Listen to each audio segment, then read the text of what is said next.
안녕하세요. 현실주의자입니다. 최근에 트럼프 대통령이 당선됐습니다. 이 당선 이후의 정치 흐름에 대해서 워낙 말이 많아서 간단하게 정리하고 가보겠습니다. 과거에 트럼프 당선 이후에 뭐 어땠는지 확인해 보면 되는 겁니다. 자, 트럼프 지난 임기 등락률입니다. 보시다시피 결론부터 말씀드리면 코스피는 20% 올랐고요. 임기 기간 동안에요. 나스닥은 213% 올랐습니다. 차이가 좀 크죠. 간극이 좀 있는데 일단 보실 점은 상승했다는 겁니다. 어찌됐든 증시는 이때까지 계속 상승해 왔으니까요. 코로나 팬데믹 특수를 제외하면 이렇게 우상향을 했다는 거죠. 그중 나스닥이 강한 게 눈에 보입니다.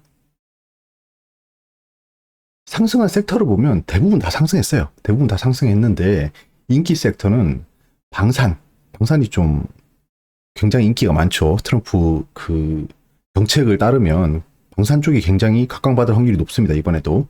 그다음 원자재, 러스트벨트의 지지층을 가지고 있기 때문에 원자재 쪽에 많은 힘을 주고 있습니다.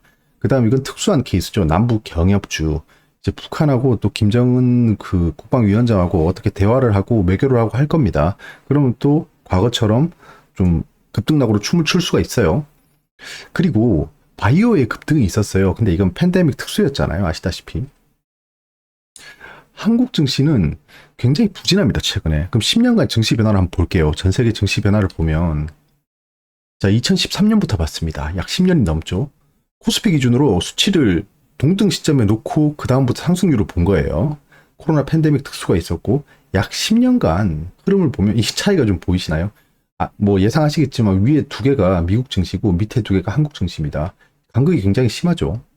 코스피는 36% 올랐어요. 거의 뭐 트럼프 대통령 이제 대통령이죠. 재임 기간 때 거의 다 올랐네요. 코스닥 40% 올랐고. S&P 500이 368% 올랐습니다. 나스닥이 560% 올랐어요. 10년 동안 증시 흐름을 보시면 아시겠지만 한국 증시가 굉장히 약합니다. 그래서 국장 지수에 투자하면 굉장히 좀 포모에 빠질 수 있습니다. 최근 2년간 한국 증시를 볼까요? 지금 증시 주변 자금이라고 하죠. 이 산을 증시 주변 자금이라고 보시면 됩니다. 증시 주변 자금이 계속해서 줄고 있어요. 최근에 좀 늘어나는 모습은 보이고 있지만 계속해서 증시 자금이 줄고 있다. 즉 증시의 돈이 사라지고 있는 겁니다. 증시의 돈이 사라지는데 증시가 올라갈 수 없어요. 그래서 한국 증시가 약한 겁니다. 최근에. 공매도는 뚝 끊겼죠. 2023년 11월부터. 이것도 리스크 중에 하나입니다. 공매도가 끊기고 자금이 많이 이탈하고 있어요. 장기적으로 봤을 때는 미국 증시가 현재로서는 답입니다. 이건 제가 2년 전에 말씀드렸죠. 한국 증시의 문제가 뭐냐라고 하면 여러 가지 문제가 산적해 있어요. 정말 상투적인 그 요소가 있죠. 뭐 지정학적 리스크 이런 건 제외할게요. 의미가 없어요. 두 가지입니다. 기업 리스크가 있고요. 공매도 리스크가 있습니다. 보시면 지금 6만 전자도 위태로운 삼성전자의 중장기 리스크. 사실 뭐 6만 전자 깨진 지는 좀 됐죠. 그 하락 그래프가 굉장히 각도가 예리하게 펼쳐졌어요. 그때 말씀드렸던 게 삼성전자는 지금 살 때가 아니다라고 말씀드렸죠. 그러면 삼성전자 살 때가 아니라는 건 결국에는 코스피를 살 때가 아니란 겁니다. 삼성전자 이코르 코스피인 거예요. 왜 기업 리스크냐라고 하면 지금 TSMC랑 삼성전자 주가 추이를 보시면 지금 TSMC도 하락 중입니다. TSMC도 하락 중이에요. 그러니까 지금 반도체 자체가 그렇게 업황이 좋진 않습니다. 업황이 좋진 않아요. 점점 꺾이고 있는 상태죠. 필라델피아 반도체 지수는 상승하고 있어요. 있는데 지금 TSMC랑 삼성전자는 부진을 면치 못하고 있다. 근데 자세히 보시면 삼성전자는 거의 뭐 반등 없이 계속 하락 중이고 TSMC는 하락하다가 점점 그 저점으로 올려가면서 상승 중입니다. 이게 차이가 있는 거죠. 삼성전자도 코스피를 못 따라가고 있죠, 현재. 코스피보다 그 실적이 하회를 하고 있습니다. 하회를 하고 있는 상황이라 삼성전자 기업 리스크가 있다고 봐야 돼요, 여기는. 코스피 코스닥 대부분의 종목, 소부장 종목들이 또 삼성전자랑 현대에 납품을 하고 있습니다. 그 상황에서 지금 삼성, 현대 같은 코스피를 이끄는 대형 기업들이 리스크가 있다 보니까 시장 자체가 올라갈 수 없는 상황인 거예요. 그래서 반도체, 자동차 리스크를 해소해야 되는데 이게 어려우면 당분간 좀 지지부진할 수 있겠죠. 지금 현대나 기아 같은 자동차 종목들도 테슬라를 견제해야 되고 테슬라가 이번에 각광받을 확률이 굉장히 높기 때문에 좀 봐야겠죠. 어차피 중국 전기차는 계속해서 그 미국의 견제를 받고 있기 때문에 좀 팽창을 좀 제한받고 있습니다.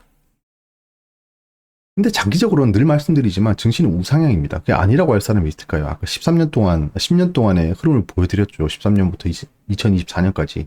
증시는 장기적으로 우상향할 수밖에 없어요. 증시가 하락한다는 의견은 제가 봤을 때 좀 무시하시면 됩니다. 하락을 해도 반드시 오르고 계속해서 상승할 수밖에 없는 메커니즘이에요.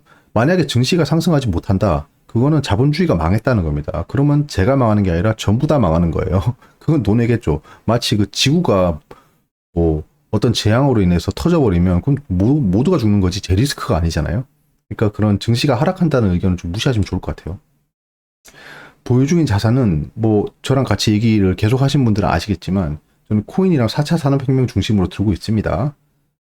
종목들은 거의 뭐 바이오, 그다음에 재건주, AI, 로봇 중심으로 대부분 들고 있고 지금 바이앤홀드 전략으로 가고 있습니다. 거의 거래 자체를 하지 않고 최근에 뭐 ABL 바이오 비중을 줄였다가 다시 비중을 올린 건 있어요. 그거 외에는 거의 움직이지 않고 있습니다.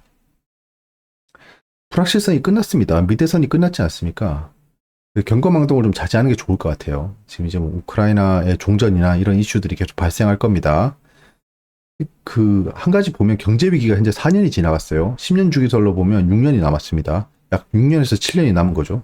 그렇기 때문에 증시가 막 폭락한다, 막 망한다 이런 얘기는 무시하셔도 좋을 것 같습니다. 섹터별 동향 파악은 종종 하도록 하겠습니다. 특히 멤버십 분들은 종목 요청해 주시면 댓글에다가 분석 영상을 올려드리도록 하겠습니다.